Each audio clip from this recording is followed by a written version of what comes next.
So ngayon mga kaingats, our vlog for today is about nandito tayo sa DJI SM Aura kung saan yung mga DJI drones nandito na.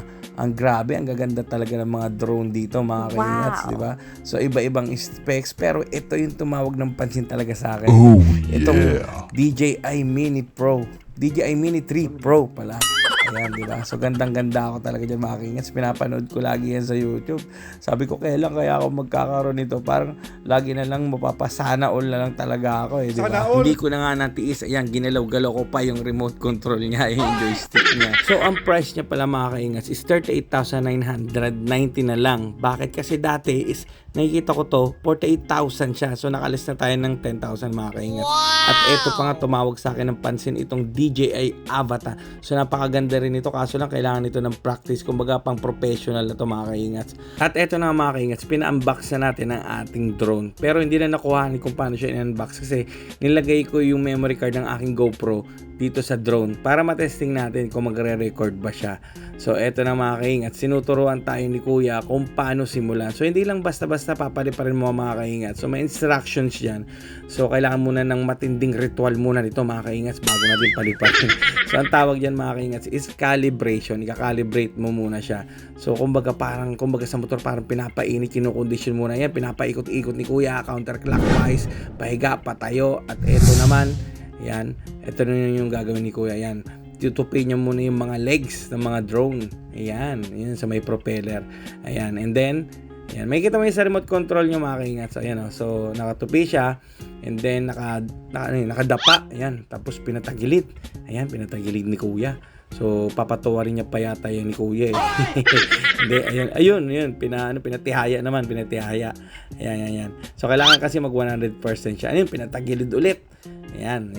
Tingnan natin. Ayan. And then pinatayo ulit ni kuya. Galing, 'di ba? So makita mo diyan, dapat mag-complete 'yan. Ayan, so pinadapa ulit. Ayan, so gumagalaw-galaw para siyang robot mga kaingat, 'di ba? Ayan, so pag nag-green na 'yan, so malapit na siyang, kumbaga, nag-assign siya ng completed. Makikita mo naman yan diyan Ayan, So ibig sabihin niyan mga kaingat is good to go na. So paliparin na natin. Ito. Opo, pwede rin Okay. po siya. Pero mas safe siguro kung sa Automatic na siya. Tapos ito yung taas. Ito yung baba. Yan. Okay. Ito yung ikot niya. Bakit nagpupula yan? Sensor po yan. Nasi-sense niya yung kung yung babangga niya na obstacle. Ito naman yung delta ng camera. Ito. Yan. Yan, baga niyan. Lang. Tapos ito yung zoom in, zoom out. Okay. So gano'n ang camera niya. Para pag ganon, ito lang dito. Ngayon, automatic tilt. Automatic tilt po. Kasi mo yung camera mo. Automatic tilt. Yun. Tapos, ito naman, portrait. Pag ito sara. Portrait. Okay. Yan. Pag gusto mo portrait. Yes po. Tapos, videos. Picture. Tapos pag ipo-portrait mo ganun din sa videos, doon din pipindutin mo rin sa likod. Okay. Ngayon, balik natin sa taas. Ngayon sir, subukan natin. Sara pa rin. Okay.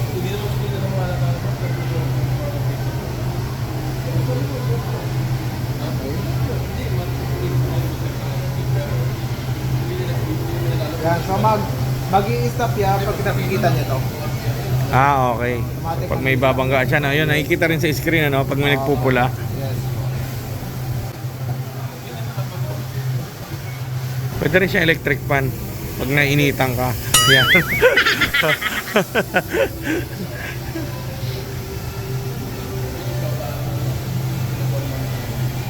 So pag kukunin, ida-down mo lang siya.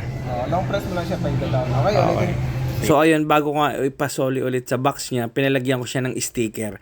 So para kung halimbawa, liparin man yung drone natin, alam nila kung kanino yung drone na yan. Ayan, so may sticker siya. So paliparin na natin. One shift later. So ayun guys, sa sobrang excited ko nga mga kaingas is pinalipad ko na ang aking drone. Ayan, so mid-high lang muna hanggang pataas ang pataas. Ayan o, so napakaganda niya mga kaingat. So medyo practice lang tayo hanggang hindi ko napigilan. Parang gusto ko kasi talaga yung mataas na kagan yung lipad niya. Ayan o, kasi dati sanay naman ako magsaranggola eh. Gusto ko yung mataas ang lipad eh. Ayan, so ilalampas natin yan sa puno. At ito yung makakuha niya mga kaingat. So, tingnan nyo. Ayan o, di ba? Taas niya na o. Oh, zoom out. Ayan o. At syempre para ka nakasakay sa helicopter mga kaingat. Ang sarap sa feeling. Ayan o. Di ba? Ayan o. Wow. Para ka nakasakay sa helicopter tapos may hawak kang cellphone tapos nagbibideo ka. Pero ang kagandahan ito mga kaingat, syempre, hindi ka matatakot. I mean, syempre nakakatakot kapag nawala yung drone mo. Pero kung takot ka sa heights, so hindi mo na kailangan sumakay pa ng helicopter para makuhanan mo yung mga ganito, yung mga matataas sa lugar. Ayan o, di ba? Napakalinaw pa guys ng ano niya, video niya. In fairness talaga. Ayan o, so pinapaikot-ikot ko. So ginagamay ko pa siya mga kaingats. Pero actually, ayan, napapalipad ko na siya. Pero sa sobrang excitement ko mga kaingats, medyo mahangin pala. So ayun mga kaingats, abangan nyo yung mga ibang videos natin. Sa mga paglalakbay natin, papaliparin natin ito mga kaingats. See ya!